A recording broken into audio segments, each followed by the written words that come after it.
তিনি ছিলেন মধ্যম আকৃতির সুঠাম দেহের অধিকারী একটি মানুষ। তার চুলগুলো ছিল ঘাড় পর্যন্ত প্রলম্বিত, হালকা হালকা কোঁকড়ানো।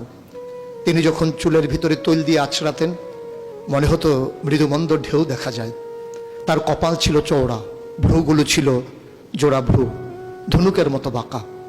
চোখের পাতাগুলো ছিল ফুটন্ত গোলাপি রঙের এক একটি পাপড়ির মতো। তিনি কখনো বা যখন চোখের পলক ফেলতেন মনে হতো মৃদুমন্দ বাতাসে গোলাপ পাপড়ি যেন দোল খাচ্ছে। তার চোখের সাদা অংশ ছিল রক্তিমাভ সাদা, কালো অংশ ছিল কৃষ্ণ কালো।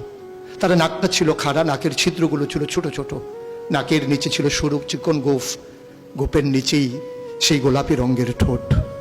তার ঠোঁটগুলো যখন কখনো বা মুচকে হাসত গোটা পৃথিবীর মানুষ অবাক বিস্ময়ে দেখত গোটা পৃথিবীতে যেন বিজলি চমকিয়েছে। তিনি কখনো বা যখন এই রাস্তা দিয়ে হেঁটে যেতেন, 1 মাস পরেও কখনো যখন সাহাবা হাঁটতেন তার গায়ের জান্নাতি গন্ধ তারা পেতেন।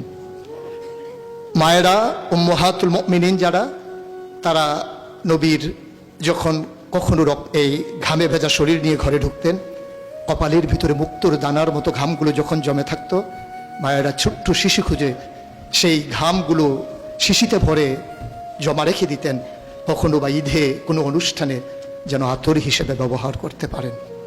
এই সুরত ধারণ করা কোনো মানুষের সাধ্যর বাইরে। কখনোই কোনো মানুষ এই সুরত ধারণ করতে পারবে না চেষ্টা করলেই। কিন্তু তার সিরত যেটা অনুকরণীয়, অনুপম আদর্শ। তিনি এসেছিলেন এই জন্যে, ওয়ামা আরসালনাকা ইল্লা রাহমাতাল লিল আলামিন। তিনি ছিলেন রহমত গোটা ধরনের জন্য। যেমন করে আল্লাহ বলেছেন, ফাবিমা রাহমাতিন মিনাল্লাহি লিনতা লাহুম ওয়ালাউ কুনতা ফাজ্জান গালিজাল কলব লানফাদ্দু মিন হাওলিক ফাআফু আনহুম ওয়াস্তাগফির লাহুম ওয়াশাওিরহুম ফিল আমর ফাইযা আযামতা ফাতাওয়াক্কাল আলাল্লাহ ইন্নাল্লাহা ইউহিব্বুল মুতাওয়াক্কিলিন। তিনি এসেছিলেন তেমন করে। কেন তাকে পাঠানো হয়েছিল? আল্লাহ নিজেই বলেছেন, লাকাদ কানা লাকুম ফি রাসূলিল্লাহি উসওয়াতুন হাসানাহ। তিনি ছিলেন মডেল, তিনি ছিলেন আইডল, তিনি ছিলেন আইকন, তিনি ছিলেন অনুপম আদর্শ, তিনি ছিলেন উসওয়াতুন হাসানাহ। তিনি গোটা মানব জাতির জন্য সকাল থেকে সন্ধ্যা, রান্নাঘর থেকে সংসদ ভবন, তার জীবনের ব্যক্তি জীবন, পারিবারিক জীবন, সমাজ জীবন, রাষ্ট্রীয় জীবন, অর্থনৈতিক জীবন, ইন্টারন্যাশনাল রিলেশন, সকল ক্ষেত্রে তিনি ছিলেন আদর্শ, তিনি ছিলেন মডেল, তিনি